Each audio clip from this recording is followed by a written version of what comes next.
de tout. Rien n'est impossible à Dieu. Et voilà, chers amis, auditeurs, auditrices de la radio missionnaire, nous voulons vous souhaiter encore la bienvenue dans cette émission, Le Cri du Cœur de Dieu, avec les groupes bibliques universitaires et scolaires de Kara.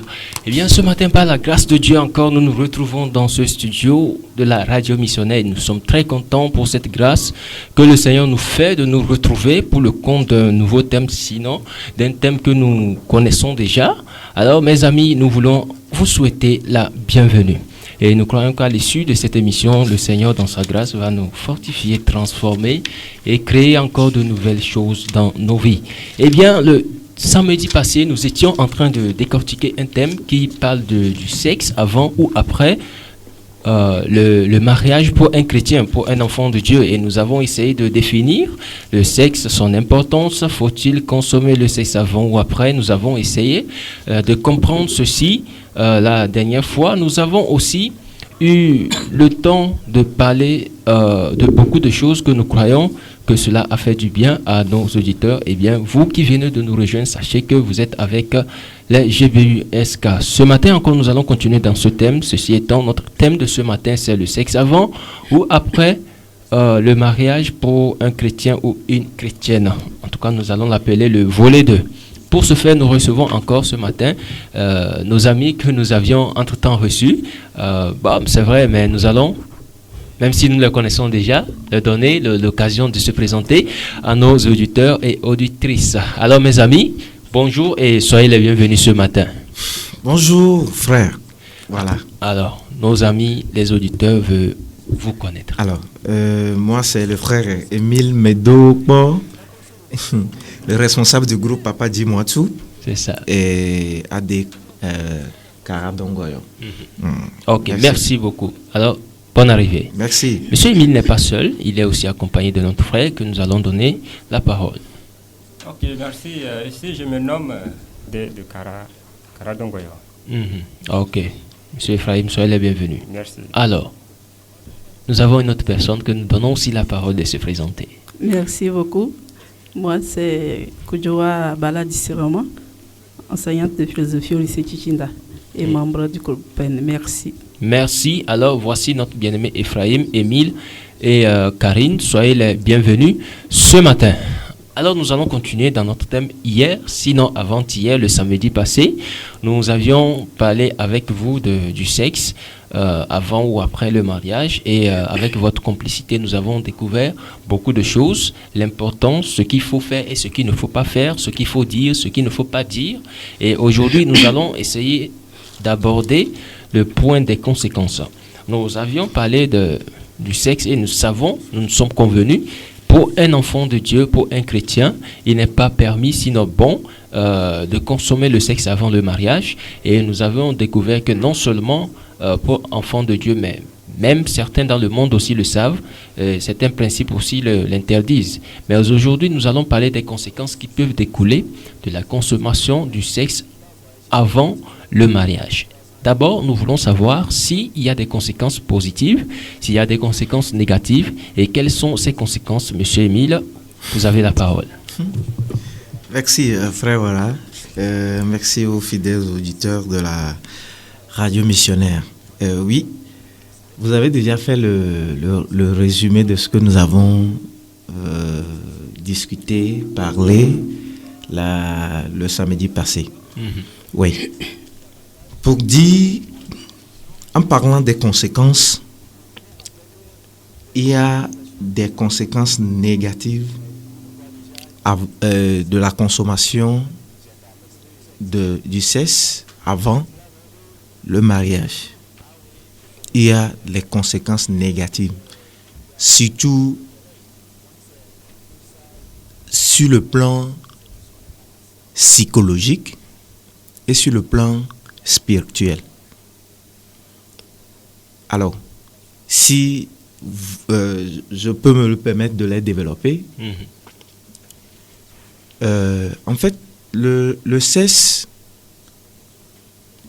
c'est quelque chose que Dieu a fait, qui est bon, qui nous évite beaucoup de choses, qui nous évite le péché, qui nous permet de procréer, qui permet d'éviter l'immoralité sexuelle et qui permet au couple de s'unir. C'est ça. Mais au-delà de ça, il y a quelque chose qui est tellement très grave. Par le sexe, les gens perdent leurs étoiles. Par le sexe, les gens perdent leur emploi. Par le sexe, les gens deviennent fous. Par le sexe, les gens deviennent illettrés. C'est-à-dire, tout le bien qu'ils ont là, ça disparaît. Par le sexe, les gens quittent les assemblées. Par le sexe, certaines personnes ne continuent plus leurs études. Par le sexe, certaines personnes deviennent pauvres. Toute leur richesse est transformée à la pauvreté. Alors, qu'est-ce qui se passe? Pourquoi? Le sexe que Dieu nous a donné, qui nous permet d'avoir, de s'unir, d'avoir des enfants, d'éviter le péché, pourquoi par le sexe, il y a ces problèmes ou ces choses-là que je viens de citer? Il faut comprendre que Dieu a créé le sexe et certaines personnes ont compris la valeur spirituelle du sexe. Et par là, ils attrapent d'autres personnes. C'est ça. Et éteignent leurs étoiles. Par exemple, pour faire des sacrifices, pour avoir de l'évolution, changer le cadre pour être à une position donnée. Je donne l'exemple les gens de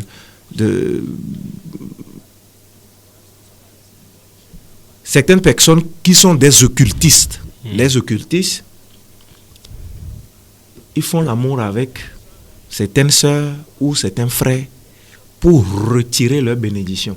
Parce qu'ils savent que c'est seulement par là qu'ils peuvent atteindre ces gens de personnes. C'est ça. Donc, par le sexe, il y a certaines personnes qui se sont perdues. Donc, de façon spirituelle, tout ton être, toute ta vie, je peux dire que ça se retrouve là-bas. Si tu fais le sexe avec quelqu'un qui a un esprit bizarre, un esprit qui n'est pas qui est contre l'esprit de Dieu, et vous ne le faites pas sur les bases bibliques, toutes tes bénédictions, lui, tu le transfères.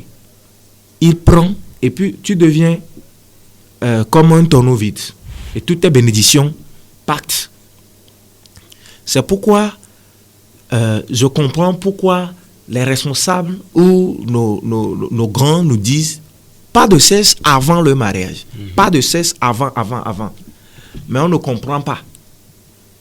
Je pense que ces exemples que nous venons de citer doivent nous aider à éviter de faire le sexe avant le mariage. Parce que il y a trop de désordre dedans. Il y a trop de vies qui sont perdues. Par le sexe, toujours, certaines personnes quittent leurs assemblées. Certaines personnes quittent leurs assemblées. Certaines personnes laissent leur travail parce que ils n'ont pas, ils ne sont pas organisés avant de le faire. Et ça cause de problèmes psychologiques en eux. Voilà, donc si je peux résumer, c'est ce que je peux dire par rapport aux conséquences négatives qui découlent de l'usage du sexe avant le mariage. Avant le mariage. Oui. Ok, merci beaucoup. Alors, notre bien-aimé Karine, que dites-vous sur la question? La consommation du sexe avant le mariage. C'est ça. Les conséquences possibles. Pour ma part, je suis d'accord. Avant le mariage, on ne peut que retrouver des conséquences vraiment négatives sur la personne elle-même. quand nous nous référons au temps passé, la pureté de la femme faisait ressortir l'honneur, tant pour la femme ou la fille elle-même que pour sa famille. Et pour cela, dans la société, elle était vraiment honorée. Mais lorsqu'on constate que non, après l'union, et que le drap n'est pas vraiment taché de sang, là, il y a problème. Ce qui veut dire que d'abord, tu déshonores ta famille. Ensuite, toi-même, en tant que jeune fille, tu serais mal vue dans la société. Alors, pourquoi très souvent, nos parents ou la société, ou même dans nos églises, la doctrine nous exhorte à rester, à pratiquer l'abstinence jusqu'au mariage? C'est parce que au finish, il y a des conséquences négatives. Mais étant donné que la finalité de l'individu ici, c'est son bonheur, son épanouissement, il faut maintenant cadrer l'agir humain. Il faut amener surtout la jeune fille ou le garçon à se préserver pour ne pas tomber demain, pour ne pas tomber ou retrouver sur son chemin des conséquences où il pourrait dire que c'est à cause de la société. C'est ça. Ou à cause de ses parents parce qu'on ne l'avait pas éduqué, ou on ne l'avait pas dit, si tu fais ceci, ce que tu es en train de faire là, voilà où ça peut t'amener. Alors c'est pourquoi on est obligé d'en parler. Quoi qu'on dise, des gens ont des oreilles et ils vont entendre quelqu'un va gagner quelque chose là-dedans. C'est ça. Alors je reviens sur la question précisément pour dire que la consommation du sexe avant le mariage, pour ne pas répéter le frère Émile, vraiment a des conséquences négatives. Exemple, pour la jeune fille par exemple, toi jeune fille qui est sur les bancs et tu t'hasardes à cela, voilà, peut-être que tu ne sais même pas comment contrôler ta menstruation, tu ne connais même pas ton cycle, et voilà, le mois prochain par exemple, voilà, tu attends les menstrues et puis les menstrues n'arrivent pas. Là, en cet instant même où tu t'en rends compte que tu es enceinte, tu te rends compte que il y a un autre individu qui est en train d'évoluer en toi, mais tu te dis que toute ta vie est gâchée. Parce que chaque être humain possède un plan de vie. Personne ne fait un plan de vie pour un malheur demain. C'est ça. Non, c'est pour le bonheur ou pour son épanouissement. D'abord personnel et ensuite un épanouissement collectif. Alors, quand tu te retrouves dans cette situation, d'abord, rien ne garantit que tu peux continuer d'abord tes études.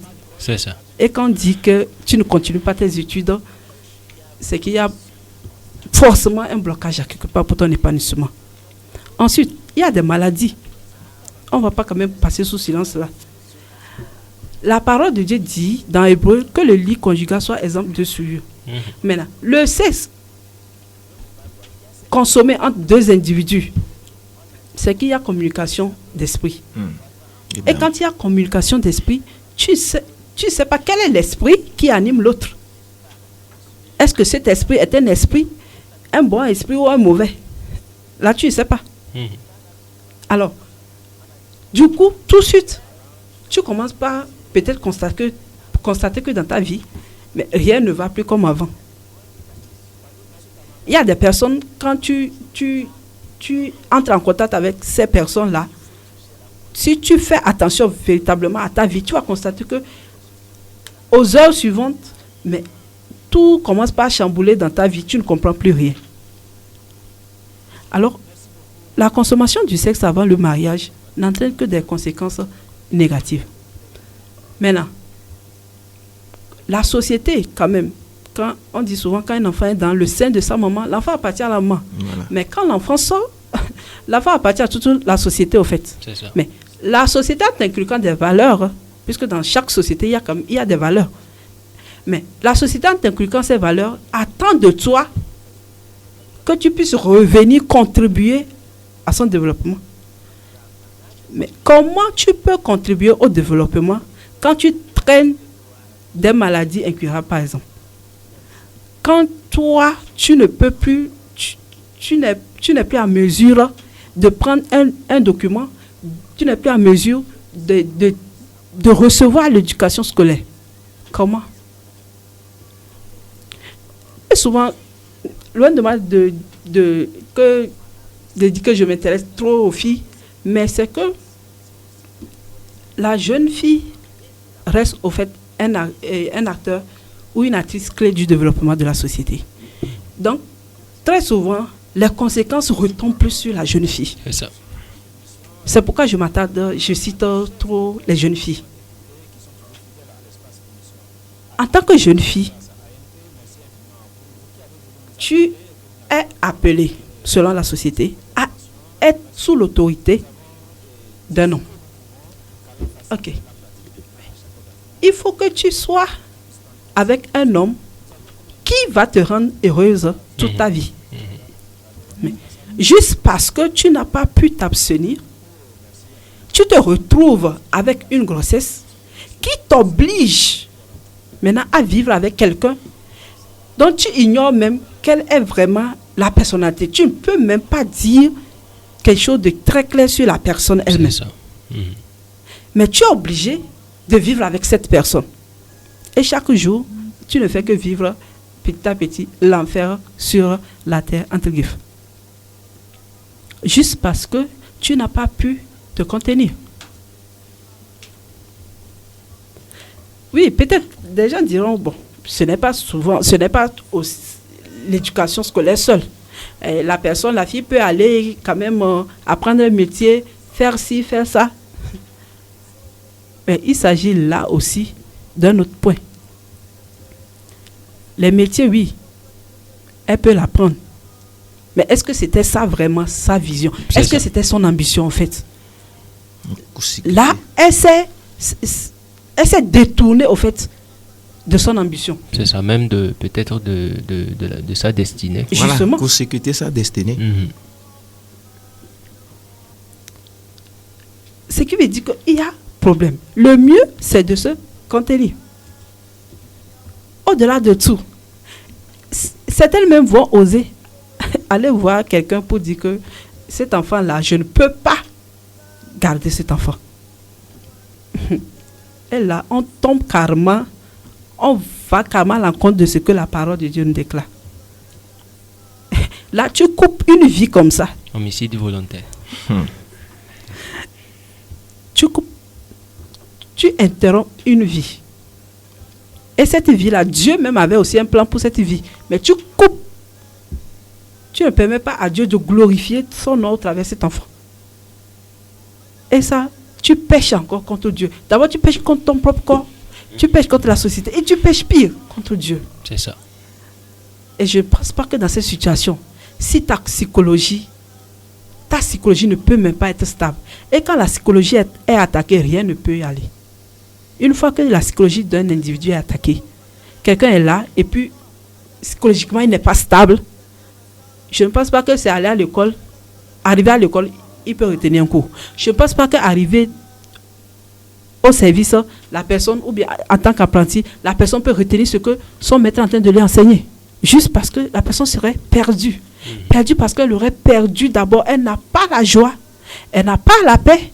Elle vit constamment peut-être dans la crainte, dans la peur, dans des soucis qu'elle pouvait éviter juste pour ci, juste pour là. Pour le moment, je m'arrête là. Merci beaucoup. Merci beaucoup. Alors, nous continuons. Nous sommes toujours dans les conséquences positives ou négatives. En fait, avant le mariage, dans la consommation du sexe. Monsieur Ephraim, alors vous avez quelques éléments de complémentarité. Oui, merci. Je crois que il n'y a pas à dire qu'il y a des conséquences positives. C'est ça. Par rapport aux enseignements que nous suivons à l'église, je crois que je peux clairement dire qu'il n'y a pas de conséquences positives pour le fait d'avoir des rapports sexuels avant le mariage. C'est ça. Plutôt, on peut avoir des conséquences négatives et très néfastes pour la vie, non seulement sur le plan charnel, mais aussi sur le plan spirituel. Et je vais les prendre un à un. Par exemple, nous avons les maladies sexuellement transmissibles. La sœur Karim en a déjà parlé. Aujourd'hui, aujourd'hui, il y a beaucoup de maladies qui sont sexuellement transmissibles et que l'hôpital ne peut pas dire. Par exemple, le sida. Il y a aussi d'autres maladies comme la gonococcie, la syphilis, le chancre mou, etc. Et ces maladies sont très dangereuses pour notre santé, que ce soit pour la jeune fille ou pour le garçon. Je crois que ces conséquences, ça n'arrange personne. Je prends les avortements. Là encore, c'est un autre cas. Beaucoup de vies sont mises en jeu, en péril, dans ces histoires d'avortement. Beaucoup de mères ou beaucoup de filles perdent leur vie en voulant faire des avortements. Et ça, c'est vraiment désolant. Supposons, en tant que parent, j'amène ma fille à l'école, fréquenter, et voilà, elle ramène une grossesse indésirée. Est-ce que vous voyez déjà comment est-ce que, si on veut tracer la courbe de l'avenir de cet enfant, de cet élève, vous voyez que déjà l'avenir de cet élève ou de cette fille est mis en jeu. Ça devient flou. Genre, ça commence par être flou. Et là, c'est très dangereux. Mis à part les avortements, les grossesses indésirées, il y a aussi les mères célibataires. Des filles qui tombent grosses et finalement elles ne trouvent pas l'auteur de la grossesse. Ça fait qu'on a des enfants bâtards, des enfants qui ne sont pas couverts par les deux parents. Et dans l'éducation, nous allons voir que cet enfant va avoir une éducation très déséquilibrée. D'abord au plan familial et au plan sociétal. Et l'avenir de cet enfant ne sera pas vraiment prometteur. Et ce n'est pas seulement ça. Et quand un enfant grandit sous l'éducation des deux parents, je crois que c'est un avantage. C'est un avantage non seulement pour cet enfant, mais pour la société. Parce que cet enfant sera bien pris en charge, sera bien éduqué, et puis il sera un gain pour la société. Mais par contre, si un enfant n'est pas bien éduqué ou a manqué des soins de son parent, disons de son papa, supposons que l'enfant grandit seulement avec la maman, ce qu'il fallait que le papa apporte dans la vie de cet enfant pour que son éducation soit équilibrée, je crois que là, quelque chose ne cloche pas. Et ça ne va pas. C'est ça. Je ne vais pas trop m'attarder sur cette partie parce que le frère Émile et la sœur Karine ont déjà brossé. Et je crois que d'une façon brève, l'abstinence sauve des vies. L'abstinence, c'est la meilleure façon de sauver la vie. Que ce soit pour la mère, disons la fille, ou pour le futur né, le bébé.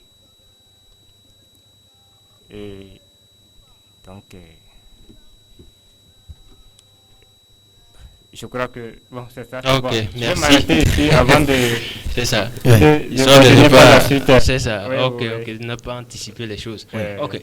Oui, je voulais ajouter C'est ça. quelque chose qui est très important. Moi, je veux prendre la partie spirituelle.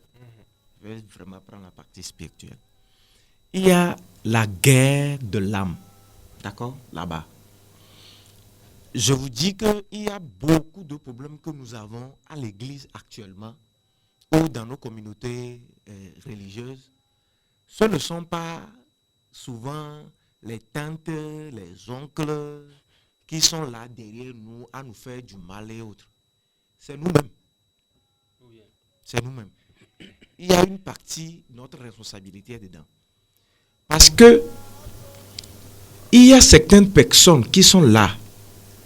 Bon, la sœur Karine vient de dire qu'elle prend le côté des sœurs. C'est vrai. Les sœurs, comme souvent les gens disent qu'elles sont matérialistes ou qu'elles aiment les choses, certaines personnes dans nos régions, dans la ville ou dans nos pays, savent que quand on présente un cadeau à une fille, la fille accepte. La fille accepte. On achète iPhone 13, on achète ceci, on achète la voiture, on achète moto, ceci. Et puis, quand on vient présenter ça à une soeur ou à une fille, elle oublie totalement sa personnalité, sa vision, sa destinée, et puis elle se laisse aller. Or, en fait, la personne qui vient coucher avec toi ou la personne qui vient faire le sexe avec toi a une pensée dans la tête. Parce que cette personne a un autre œil qui voit les choses cachées que toi tu as, mais tu ne sais pas. La personne retire tes dons. La personne retire tes talents. La personne court-circuite ta destinée. La personne retire tous les biens en toi. Donc, ce qui fait que il y a certaines sœurs qui sont là, elles prient. C'est parce que elles ont ouvert cette porte-là sur eux et que quelqu'un est rentré là et il a volé tout. Vous savez, je donne l'exemple de Samson. Samson a été... sa destinée est de renverser le peuple qui les oppressait. Mais à cause de Delilah, à cause de cette fille-là que Samson dit, oh, elle est belle. Samson a court-circuité sa vie. Et c'est fini comme ça. Pendant des années, avant que ces cheveux-là ne sortent, avant que le peuple-là, qui sont sortis de la servitude. Alors, si on ne sait pas faire pendant que nous sommes jeunes et que on dit, on couche ici, on fait ceci ici et puis ça devient la mode, si tu fais ça, tu perds ta destinée. Tu vas perdre ta destinée. Tu perds ta vie. Tu perds tout. Et là, s'il arrivait que tu es enceinte, si c'est l'homme devient un parent prématuré, c'est-à-dire que le moment n'est pas arrivé, il devient parent prématuré. La fille devient maman prématurée. Et tout ce qu'ils ont cité, il y a les maladies. Or, regardez, la femme ou la sœur, celle qui porte l'enfant dans son ventre, les émotions, les stress qu'il reçoit, il transfère ça directement à l'enfant qu'il a dans le ventre. Et puis c'est fini. L'enfant là, quand il va sortir, soit si l'éducation est bonne, il serait bonne pour nous tous. Mais quand l'éducation n'est pas vraiment stable, n'est pas bonne pour cet enfant, ça devient un problème pour la société. Donc, du coup, il est très important de faire des choses comme la Bible a demandé, comme nous recevons des conseils souvent.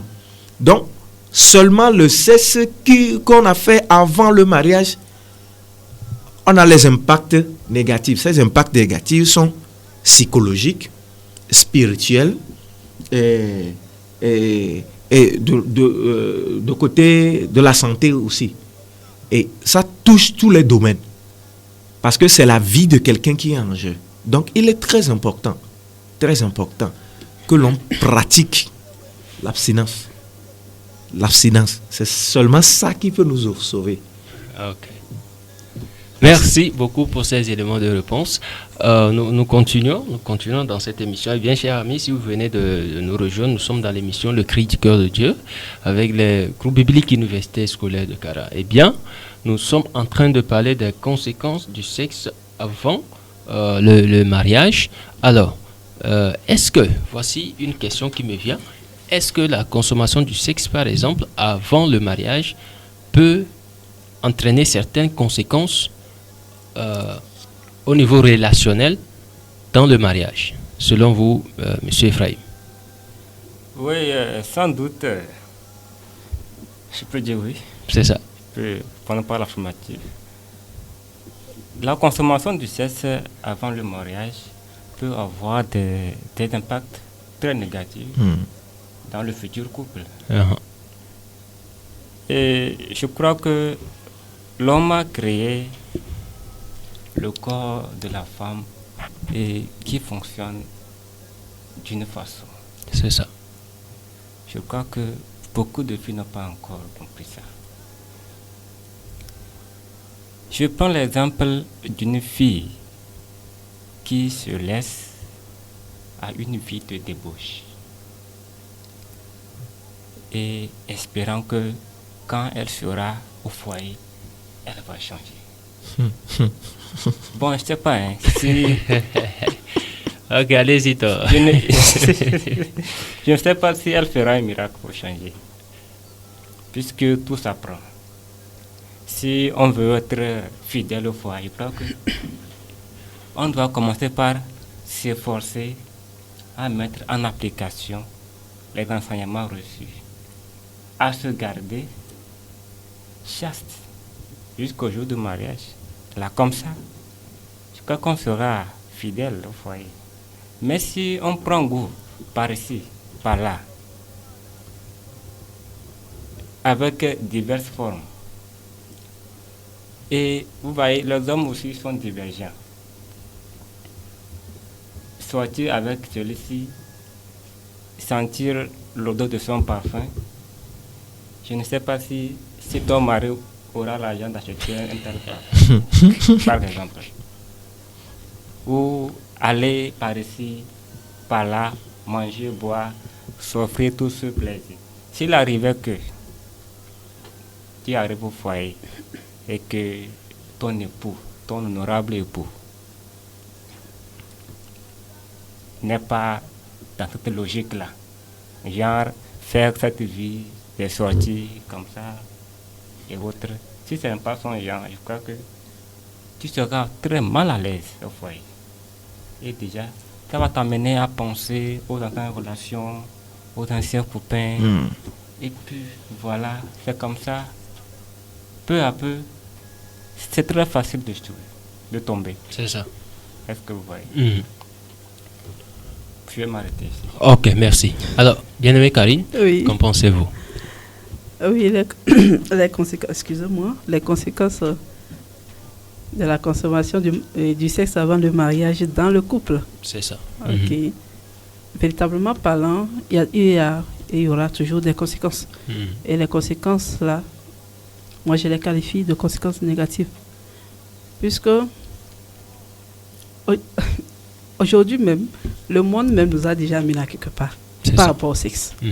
Il suffit juste d'aller sur le net, tu vas avoir des positions telles, position telle, position telle. Mais voilà deux individus qui se sont rencontrés et qui se sont accordés pour un projet de mariage, pour une vie d'ensemble future. Or, l'un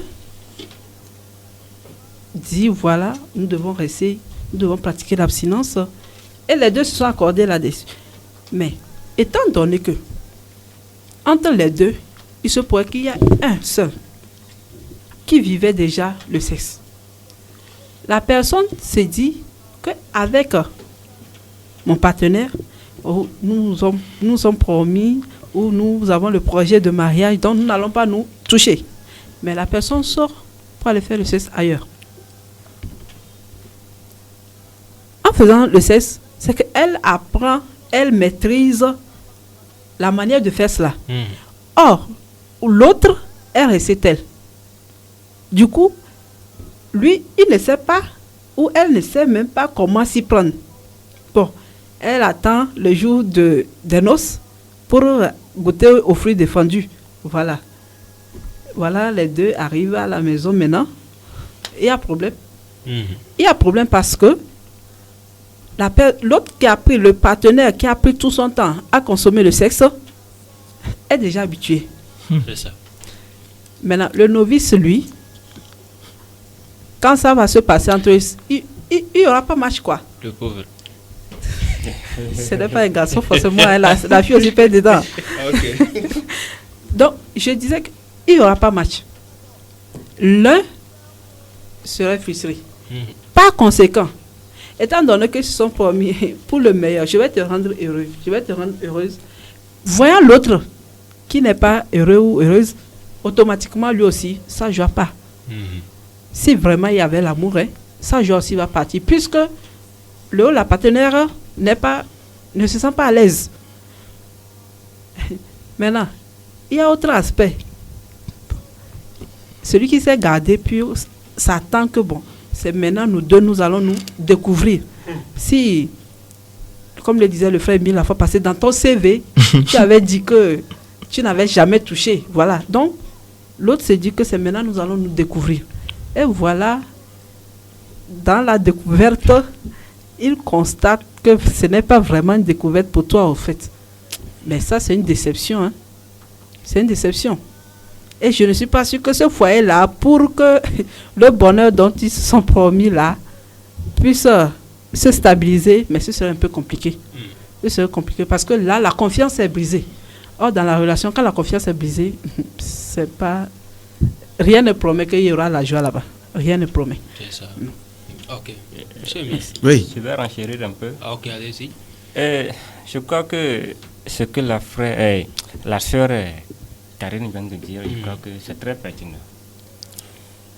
Et quand on parle du sexe avant le mariage, trop souvent, on prend ça comme de la pagaille.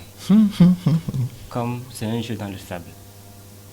Sans penser que dans un futur proche ou lointain, les conséquences vont nous rattraper. Donc je disais, je vais renchérir par rapport à sa position. Et beaucoup de filles ne comprennent pas aujourd'hui que le fait de connaître beaucoup d'hommes avant d'aller au mariage, c'est déjà rater le mariage. Parce que si on veut faire les statistiques aujourd'hui, je crois que beaucoup de foyers sont partis en ruine à compter du premier jour de leur mariage. Parce que quoi? Moi, en tant que jeune garçon, je me suis préservé. Et pensant que, bon, c'était la même chose du côté de mon partenaire. Maintenant, on dit lune de miel après le mariage. Et voilà, je découvre le contraire de ce à quoi je m'attendais. Vous pouvez imaginer cette déception. Comment est-ce que je vais regarder cette fille, ou bien cette fille que j'ai épousée, je veux dire. Dire que voilà ma femme, comment est-ce que je vais la regarder? Je crois que là déjà c'est déjà un pas vers des problèmes. Déjà un problème est né ça. Sans qu'il n'y ait dispute, sans qu'il n'y ait quoi que ce soit. Mais déjà, psychologiquement, un problème est né. Et quand un problème est né psychologiquement, il finit par se matérialiser. Tôt ou tard, vous allez voir dans l'ajustement du monsieur des actes déplacés et autres. Et voilà, peu à peu, c'est des problèmes sur problèmes. C'est ça. Mais on ne voit pas réellement ce qui est problème. Mais quand même, il y a problème. Voilà, et on peut finir par se séparer bizarrement comme ça. Bizarrement. Ok, Monsieur Emile veut dire quelque chose. Oui. Et je me rappelle des histoires que certains de nos responsables nous rencontrent souvent. C'est le pasteur Raoult Afo qui disait que sœur, il y a une sœur, déjà, ils ont fait déjà le mariage, et puis la sœur est venue vers le pasteur et se plaint chez le pasteur que ça ne va pas. Le pasteur lui pose la question, c'est quoi, il y a quoi comme souci? La sœur n'arrive pas à en parler. Quand le pasteur a un peu creusé, le pasteur a vu que la sœur dans le monde, c'est avec les Kalachnikov, des bombes ou des mitraillettes qu'on utilisait pour faire le sexe avec lui. Des artilleries lourdes. Je te dis. Maintenant, quand elle est rentrée dans le foyer, elle s'est convertie, elle est rentrée dans le foyer. Quand son homme va avec lui, fait l'amour avec lui, la sœur ne sent pas le plaisir et la sœur se plaint. Qu'est-ce qui s'est posé comme problème là-bas? Parce que elle avait fait beaucoup de sexe avant de se convertir, avant d'être mariée. Donc, ça a laissé des traces dans son âme. Ça a laissé des traces dans son âme. Ce qui fait que quand il est venu, elle est rentrée dans le vrai mariage. Elle ne se sent pas à l'aise. Quand elle est en couple, elle va avec son homme, elle pense à qui? À ses autres partenaires. Les S. Donc déjà, ça a causé un problème sérieux en elle. Psychologiquement, elle est atteinte. Ben, tu es en train d'aller avec ton homme et puis tu penses aux S. Là, pendant le temps là, tu es en train de pécher encore. Donc, les rapports sexuels avant le mariage laissent des traces dans l'âme, dans l'esprit et dans ton corps. Parce que tu fais le sexe avec certaines personnes et bon, ton sexe a pris une forme bizarre. Tu viens dans le mariage. Maintenant, ton homme va avec toi. L'homme voit que, oh, ça là, c'est plus ici, hein. C'est quoi ici? C'est quoi ici? Et puis ça devient un problème. Un petit problème là, les gouttes d'eau deviennent des faibles. Et puis, il y a le divorce qui vient. Tu ne m'as pas dit que tu avais fait ça. Tu ne m'as pas dit que ceci, c'est ça. Pendant ce temps, l'homme se cherche. Et ça cause de soucis. Certaines personnes, même pendant qu'ils étaient jeunes, ils faisaient le sexe, ils ont avorté.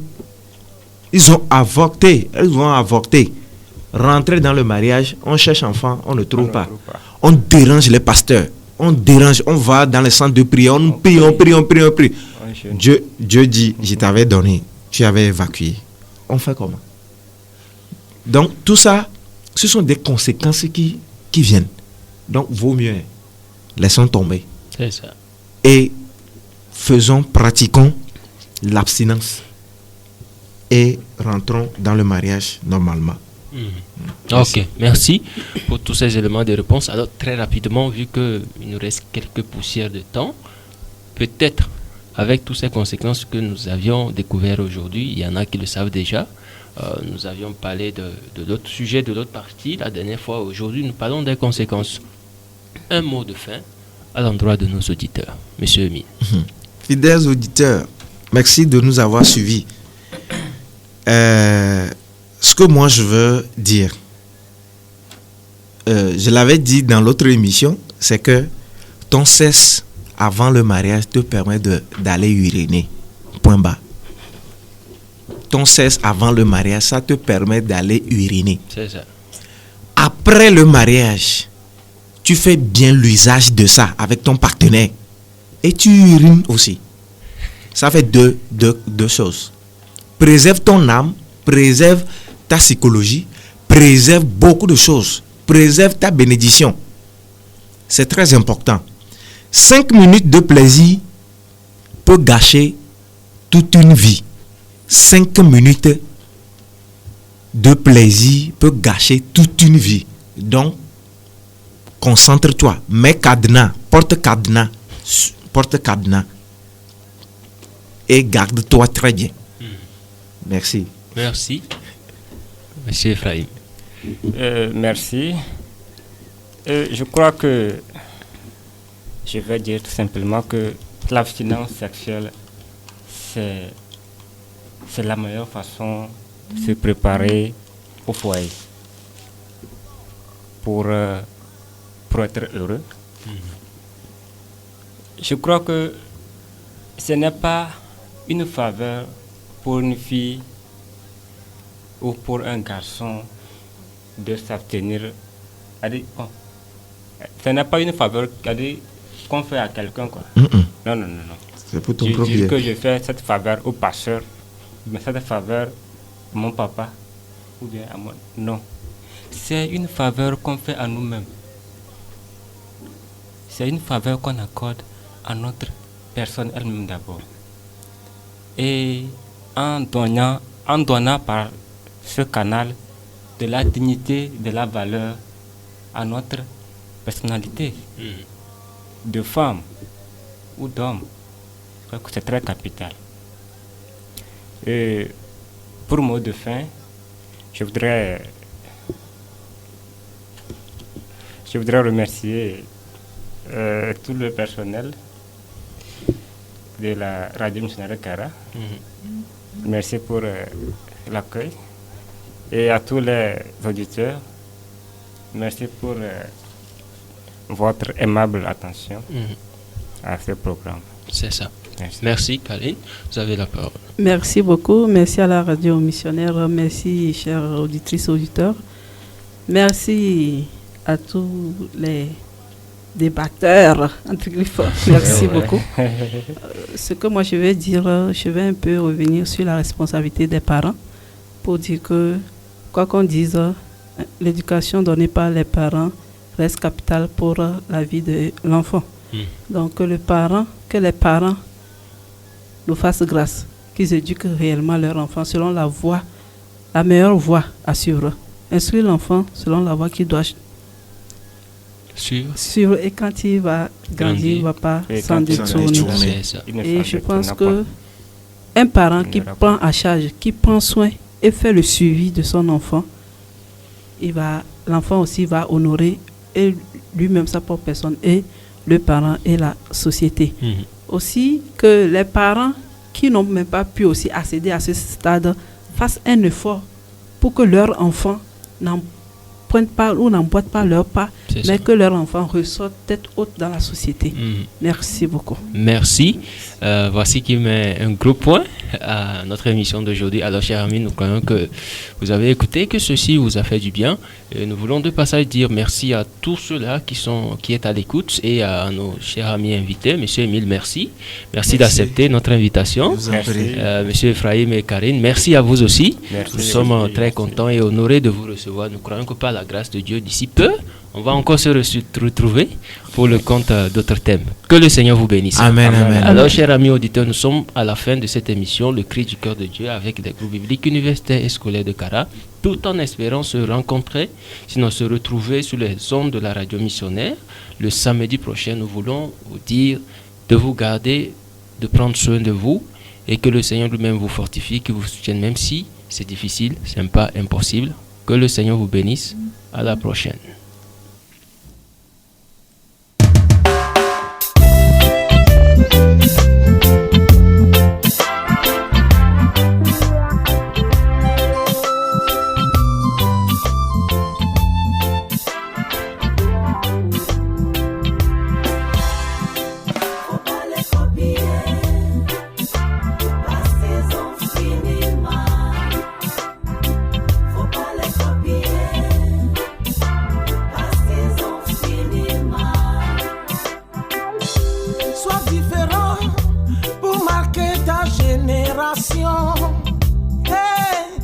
Parce qu'elle a besoin de marcher dans ta lumière. Sois différent pour changer